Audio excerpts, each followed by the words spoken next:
I'm a historian. Steve told us about the future of little technology. I'm going to show you some of the past of big technology. This was a project to build a 4,000-ton nuclear bomb-propelled spaceship and go to Saturn and Jupiter. This took place in my childhood, 1957 to 65. It was deeply classified. I'm going to show you some stuff that not only has not been declassified, but has now been reclassified. If all goes well, next year I'll be back and I'll have a lot more to show you, and if all doesn't go well, I'll be in jail like Wen Ho Lee.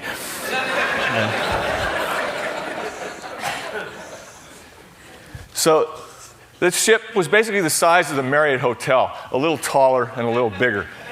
And one of the people who worked on it at the beginning was my father, Freeman there in the middle. That's me and my sister Esther, who's a frequent TED. I didn't like nuclear bomb-propelled spaceships. I mean, I thought it was a great idea, but I started building kayaks. So we have a few kayaks, just so you know that I am not Dr. Strangelove. But all the time I was out there doing these strange kayak voyages in odd, beautiful parts of this planet, I always thought in the back of my mind about Project Orion and how my father and his friends were going to build these big ships. They were really going to go. They were actually going to go. Ted Taylor, who led the project, was going to take his children. My father was not going to take his children. That was one of the reasons we sort of had a falling out for a few years. The project began in '57 at General Atomic there. That's right on the coast at La Jolla. Look at that central building right in the middle of the picture. That's the 130-foot diameter library. That is exactly the size of the base of the spaceship. So put that library at the bottom of that ship. That's how big the thing was going to be. It would take 2,000 or 3,000 bombs. The people who worked on it were a lot of the Los Alamos people who had done the hydrogen bomb work. It was the first project funded by ARPA. That's the contract where ARPA gave the first $1 million to get this thing started.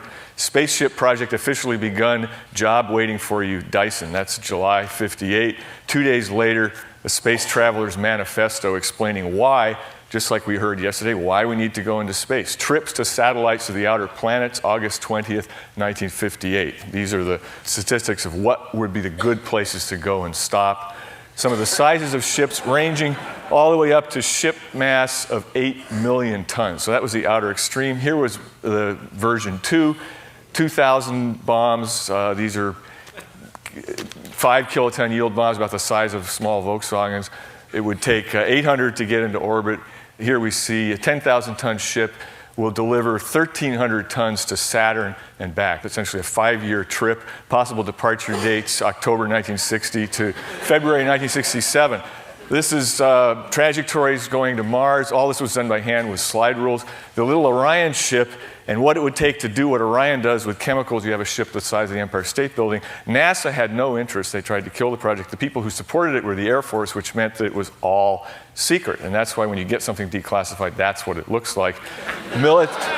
Military weapon versions, there were versions that carried hydrogen bombs that could destroy half the planet. There's another version there that sends retaliatory strikes at the Soviet Union. This is the really secret stuff, how to get directed energy explosions. So you're sending the energy of a nuclear explosion, not like just a stick of dynamite, but you're directing it at the ship. And this is still a very active subject. It's quite dangerous, but I believe it's better to have dangerous things in the open than think you're going to keep them secret. This is what's happened at 600 microseconds. The Air Force started to build smaller models and actually start doing this. The guys in La Jolla said, we got to get started now. They built a high explosive propelled model. These are stills from film footage that was saved by someone who was supposed to destroy it but didn't and kept it in their basement for the last 40 years. So these are 3-pound charges of C4. That's about 10 times what the guy had in his shoes. This is Ed Day so each of those coffee cans has 3 pounds of C4 in it. They're building a system that ejects these at quarter-second intervals. That's my dad in the sport coat there holding the briefcase. So they had a lot of fun doing this, but no children were allowed. My dad could tell me he was building a spaceship and going to go to Saturn, but he could not say anything more about it. So all of my life, I have wanted to find this stuff out and spent the last 4 years tracking these old guys down. These are stills from the video. Jeff Bezos kindly yesterday said he'll put this video up on the Amazon site, some little clip of it. So thanks to him.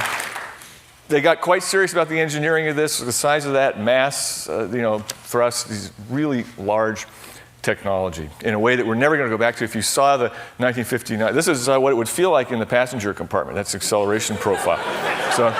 And pulse system yield, we're looking at 20 kiloton yield for an effective thrust of 10 million newtons. Well, here we have a little problem. The radiation doses at the cruise station, 700 rads per shot. Fission yields during development, they were hoping to get clean bombs. They didn't. I-burn, this is what happens to the people in Miami who are looking up.